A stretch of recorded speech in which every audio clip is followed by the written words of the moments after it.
Pontius Pilate famously asked, "What is truth?"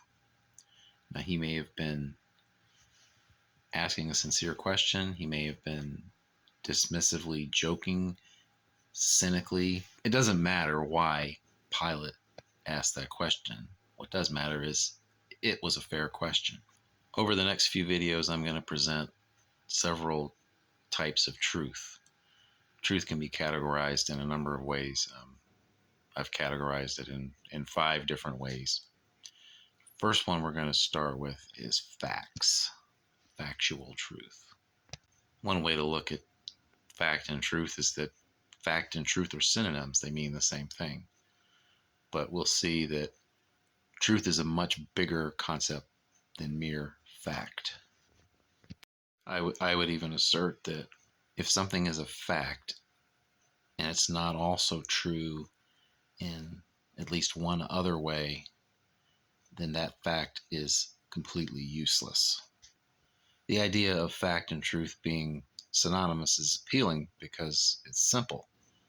Facts are simple. It's either true, it's either a true fact or a false fact. Some might say, you can't have a false fact. Well, what I mean here is a claim of fact. For example, John Wilkes Booth shot John F. Kennedy. That's a factual statement that happens to be false. So we want truth to be simple. We want to list a bunch of facts and then determine, are these things true or are they false? And that ends up getting into how we like to study the Bible, and we want to simplify that to the point where we can say, we can just give a list of facts and I can say, I believe these facts, and then I'm good. Almost all facts are completely useless. We have an infinite supply of facts around us, and we ignore almost all of them because they're useless. They're not relevant to how we live our lives, so we ignore them. If you just look straight ahead from where you are right now, you're looking at an infinite supply of facts. If you stare down into a patch of ground, whether it's dirt, or you can look at an infinite set of details and never come up with it and die of old age, if you could live that long, by just doing that. And you will never run out of facts that you could look at. But you don't bother. You don't even notice that they're there most of the time. If you don't believe me that there's an infinite supply of facts, consider the number pi. It's often simplified to 3.14. Some people have memorized quite a few digits of pi, but pi is a never-ending, non-repeating, irrational number. It goes on forever. And if you wanted to spend your time on it, you could calculate it to as many decimal points as you wanted. However, with the number pi and only 39 digits of its infinite supply of digits, you could calculate, if you knew the diameter of the universe, you could calculate the circumference. If you remember, pi times diameter equals circumference in a circle. You could calculate the circumference of the universe down to the width of a single hydrogen atom, just with 39 digits. That means that anything over 39 digits is useless for calculation purposes. Now, I could have my computer calculate a quadrillion digits if I wanted to illustrate something in terms of computing, but even if I do that, there's still an infinite supply of digits beyond that, which are true, they're facts, but they're completely useless. That's just within one number. So the world is full of useless and irrelevant facts.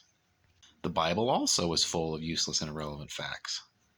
But let me explain what I mean there before you, if you're a believer, before you instantly shut this off and condemn me as a heretic. Things that you could do with the Bible include, I could take every 17th word of the Bible, write them out, and see what it says. I could do that with the 15th word, or every 19th word, or every 347th word. I can do that with any number. I can do that forwards, backwards. I can do it in Hebrew, Greek. I can do it in every translation. And I can come up with useless stuff like that all day long and never run out of them. So the Bible even has an infinite supply of facts that no one will ever care about. So, how do we decide what facts are relevant? Well, we have to leave the realm of facts to do that. So, in that respect, we've already disproven the idea that fact and truth are synonymous.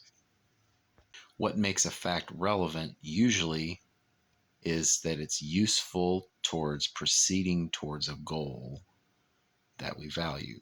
You have an end goal in mind, and this fact will help you get there, then it becomes a relevant fact to you. Here's a fact: rattlesnakes are venomous. If you ever encounter one, that fact becomes very relevant to you if you value the goal of not dying or even not getting in severe pain. That's what makes that fact relevant.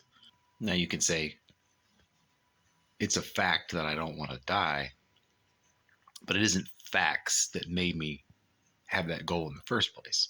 My desire to not die is not something I didn't look at a bunch of facts and say, oh, I guess based on these facts, I should decide to not die. That isn't how the human mind works at all. In the next video, we'll start looking at some other types of truth in addition to just facts.